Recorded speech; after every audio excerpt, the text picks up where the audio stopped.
At 10 a.m., in Class 3-2 of Pyongyang's No. 3 Senior Middle School, the math teacher was droning on about calculus equations stretching across the blackboard like an endless maze. Shorin absent-mindedly rolled her pencil while staring out the window. Next to her, Kim Do-eun was scribbling notes with his usual focus. And then it happened. Heavy footsteps echoed down the hallway. The classroom door burst open, and 3 officers in military uniforms marched in, the emblem of the State Security Department gleaming on their chests. The teacher snapped into a stiff salute. The students shot to their feet. "Sit." The lead officer's voice was low, weighted. He unfolded a document and slowly swept his eyes across the room. The air froze. Even a swallow would have sounded deafening. "A selection order has been issued for the National Strategic Base Program." A ripple ran through the classroom. The strategic base, everyone knew it as a place reserved for the top prodigies of the nation, those destined to carry the future on their shoulders. A few students glanced around with wide, jealous eyes. "This year's chosen students are." He paused. The silence stretched like an eternity. Shorin, Harin's heart dropped. Every gaze in the room snapped toward her. "And Kim Do-eun." Beside her, Do-eun flinched. Harin turned to him instinctively, but he wasn't celebrating. He was trembling. His lowered head, his clenched fists. That wasn't joy, it was fear. "Report to the office after class. Your families will receive official notice this evening." The officers marched out, and the room exploded with noise. Classmates rushed to Harin, grabbing her hands, congratulating her. But Harin wasn't listening. Her eyes were locked on Do-eun. He stared out the window, fists shaking, lips drained of color. And in that moment, a cold unease crawled into Harin's chest. Was this truly something to celebrate? Why did Do-eun look like his world was crumbling? As the soldiers' footsteps faded down the hall, a single thought rose in Harin's mind. A thought that would change everything. Something isn't right. That evening, Harin's house was buzzing like a festival. Our daughter chosen for the strategic base. Her father raised his glass high. Her mother rushed around, setting out canned fruit and snacks she'd been saving for special occasions. Neighbors popped in with bright smiles and louder praises. But Harin's smile felt brittle. Do-eun's face from earlier, those hollow eyes wouldn't leave her mind. Across town, Do-eun's home was living a different night entirely. Only rice and kimchi sat on the table.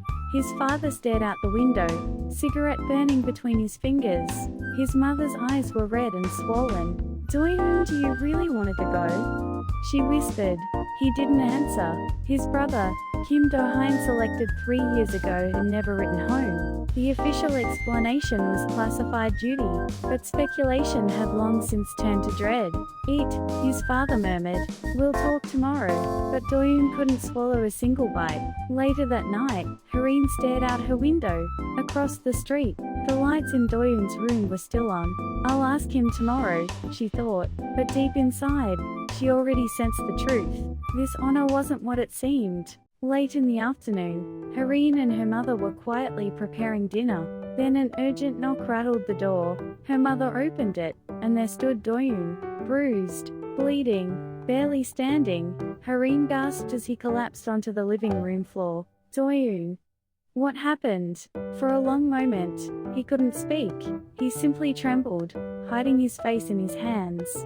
Finally, in a trembling whisper, "Harin, I can't go to the base." Her breath caught. Everyone had celebrated, but Do-eun looked like someone awaiting execution. "Do you remember my brother?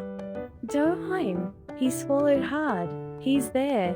And it's not a research institute, not even close." Harin's mother froze. "It's a weapons factory," Do-eun continued. "They cover up the accidents, bury the bodies, pretend they never existed." His voice cracked. Do-hein said no one comes out alive.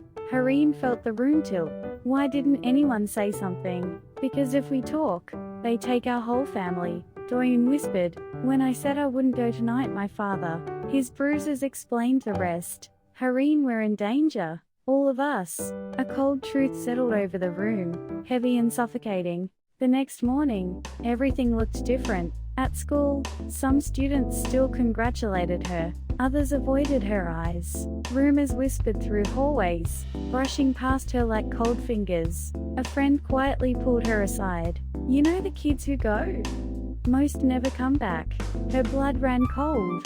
Piece by piece, the truth assembled itself. The silence, the missing students, the forced secrecy. At home, her parents finally broke their own silence. "We've always wondered," her mother confessed. "No one ever returns. No letters. No visits." Her father's voice trembled. "Hareen, that place isn't what they say it is." That night, Hareen lay awake listening to the distant rumble of military trucks. Doyoon's words echoed in her mind. Hareen were in real danger, and she finally understood. This was no honor. It was a one-way door. That evening, the two families gathered in secret. Rejecting the order meant punishment, but obeying it meant death. There was only one path left: escape. The word itself shook the room. Dangerous, forbidden, but the only chance at survival. "We move soon," Hareen's father said, before they tightened the net. Doyoon's father nodded grimly. "We're already being watched." The decision settled over them like a final breath. Not rebellion, not defiance. Survival. Nights turned into whispered meetings, hidden maps, and quiet tears. A broker gave them the route, dangerous and narrow, and a single window of opportunity. Hareen couldn't sleep. Every belief she had been taught her whole life was unraveling. Yet deep inside, something new was forming, a fragile but growing will to survive. "We're leaving," she whispered to her own reflection one night. "I have to live." At 2 a.m., under a moon that felt too bright, they slipped out of their homes. The ground crunched under thin ice. Frozen breath floated like smoke.